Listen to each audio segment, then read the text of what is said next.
even when real danger isn't present. So it produces the symptoms of fear even when nothing exists to be frightened of.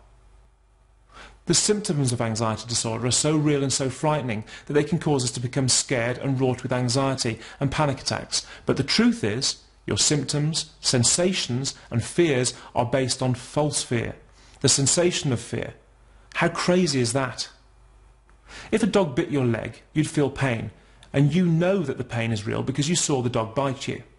But if you get a sensation of pain in your leg, when you're sitting watching TV, for example, you know that nothing has caused it, so your concern about the source of the pain is intensified. The exact same thing happens with anxiety symptoms. We experience anxiety when it isn't required. The sensations and symptoms scare us, we become more fearful, this produces more symptoms, and so on. But all of this is caused by false fear. Fake fear, nothing more. Doesn't that make perfect sense? So what are you frightened of? The amygdala has become reset at a higher resting level of anxiety, and it is this that causes your condition, whether that be generalized anxiety disorder, panic attacks, obsessive compulsive disorder, post-traumatic stress disorder, or phobias. This reset happens through a process called operant conditioning. It's the same process that happens when you learn new activities, like driving or playing an instrument. It's learning through repetition. You might have heard of Pavlov's dogs. Pavlov was a scientist who discovered that by ringing a bell shortly before he fed his dogs, he could train the dogs to salivate at any time just by ringing the bell. In effect, what he'd done is condition the dogs, retraining their subconscious mind to react to a trigger, the bell. The exact same thing happens in anxiety disorders. You have learned to react with inappropriate levels of anxiety when confronted with things that simply aren't anxiety-provoking. And all this has happened subconsciously in the amygdala. This is why the slightest anxious thought or sensation sends you into anxiety or panic attacks mode. It's why you don't cope with normal situations like you used to. It's why you have constant anxiety disorder symptoms, panic attacks, strange thoughts, pains, sensations, insomnia, phobias and emotions. So by reversing the changes that have been made in the amygdala by your anxiety disorder, you can permanently eliminate your inappropriate anxiety, compulsions, panic attacks and phobias. Fact. Tens of thousands of my former clients stand as testament to this. This isn't some kind of psychological theory, it's time-tested evidence based on a practical solution. A solution that works. Why does it work? Because it's the solution. Not a solution, the solution. It's what every recovered anxiety sufferer has done to eliminate their anxiety. They may not be aware of it, but they have. Medical science focuses on the physical aspects of anxiety disorder and panic attacks, developing drug treatments to counteract brain chemical imbalances and symptoms. But in anxiety disorder, social anxiety, phobias, panic attacks, OCD or PTSD, the reactions that happen and the chemicals that are present in the brain during anxiety aren't wrong, they just occur inappropriately. Anxiety disorders and panic attacks aren't caused by chemical imbalances. They can cause them, but they aren't caused by them.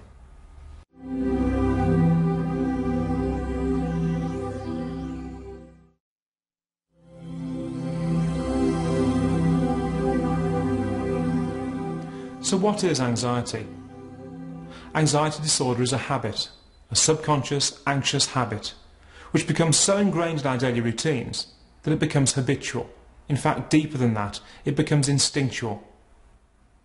Through operant conditioning or learning through practice, which is the way we learn all new behaviour and skills, from riding a bike to playing an instrument, it's learning by repetition.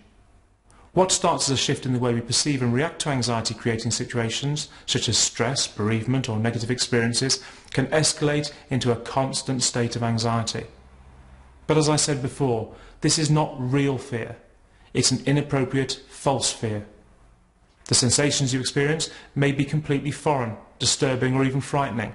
However, they are not fear, but the sensations of fear. Fear is not real when there is nothing present to be frightened of. Do you understand this? It's vital that you not only understand this, but accept it 100%. Every tingle, heart symptom, dizzy spell, sweat attack, in fact every symptom you experience is a false alarm, a sensation that you can ignore completely. So why don't we ignore them?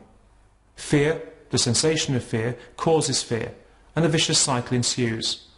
A cycle that's not only difficult to break, but also very difficult to reason with. By breaking the cycle, we can replace this anxious habit with non-anxious behaviour, returning the mechanism in the brain to a normal setting.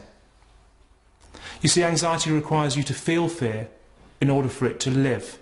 Think of your anxiety as a machine that requires fuel. Stop filling it with fuel and it grinds to a halt. But because we fear the anxiety, we continue to fuel it with that fear. The Linden method sets out a structured approach to this solution by giving you a set of rules which undermine and replace the subconscious anxious habit that drives your condition, without drugs or psychotherapy. And it works every single time, if you do it correctly. In fact, it can't fail to work, because it's the solution, the only solution. Panic attacks happen when all the anxious symptoms reach a summit, the very peak of anxiety. Because the nerve signals from the brain create so many changes in so many systems, organs and tissues of the body, they all work together to create a kind of sensory overload. The symptoms you experience are created by alterations in blood flow, oxygen and carbon dioxide levels, hormone levels, and many other physical and chemical changes. The overall effect can be frightening but totally harmless.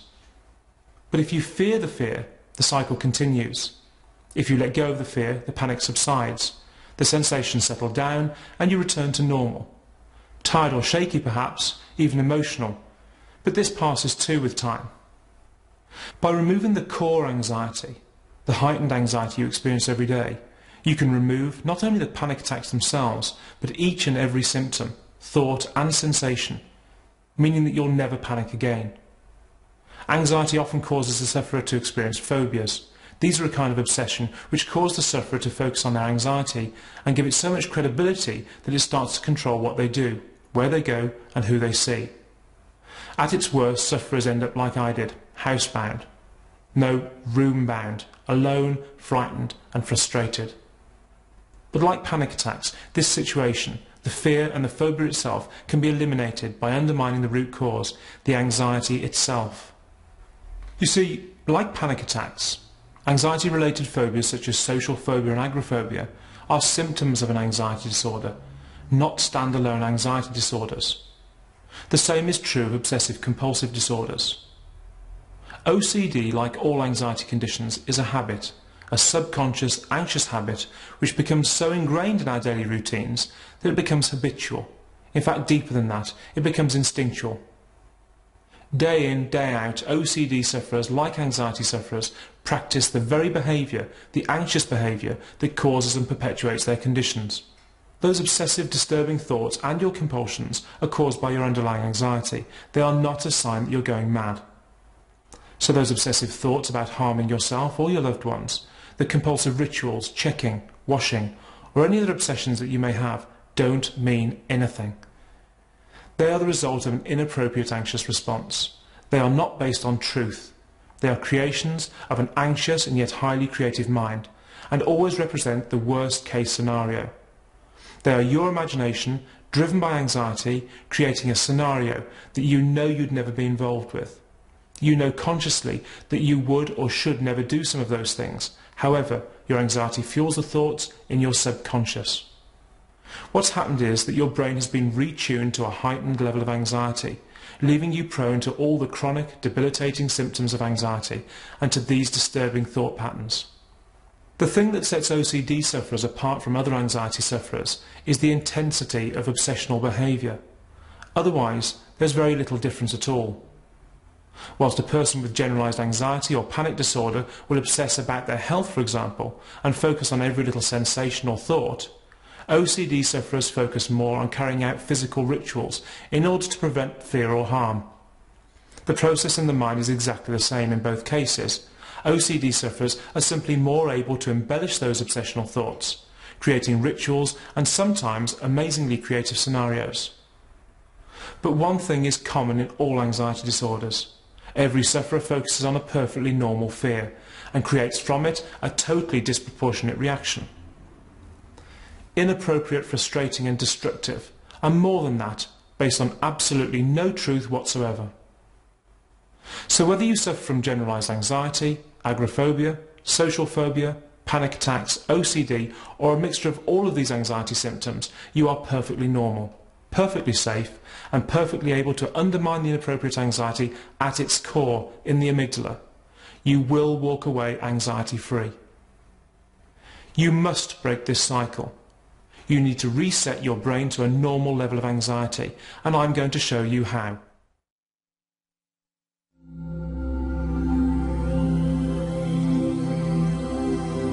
There are certain conditions classed as mental illness which require medicinal treatment because they're caused by chemical imbalances in the brain.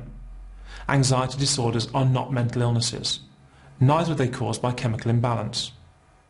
Anxiety disorders are behavioural conditions, and whilst they can cause changes in the level and control of certain bodily chemicals, using medicine to change those levels back does not undermine or eliminate the underlying behaviour which fuels the condition. With my method, I encourage people to consider coming off medication eventually, but to do so at their own pace and under the supervision of their medical practitioner. Some decide to go it alone, following a structured withdrawal program which reduces their dose at regular intervals. Others go cold turkey, stopping their medication abruptly. This can create withdrawal symptoms and what is called rebound anxiety, an abrupt and intense return of all the anxiety symptoms which have been restrained or hidden by the medication. Why is it so important to come off your medication? Well, why use a band-aid to cure an ingrown toenail? It hides the offending wound, but take it away and the wound's still there, getting gradually more and more septic. Essentially, how can you possibly hope to know the extent of your condition and the degree of your recovery if you don't get a realistic view of it based on true feelings and sensations?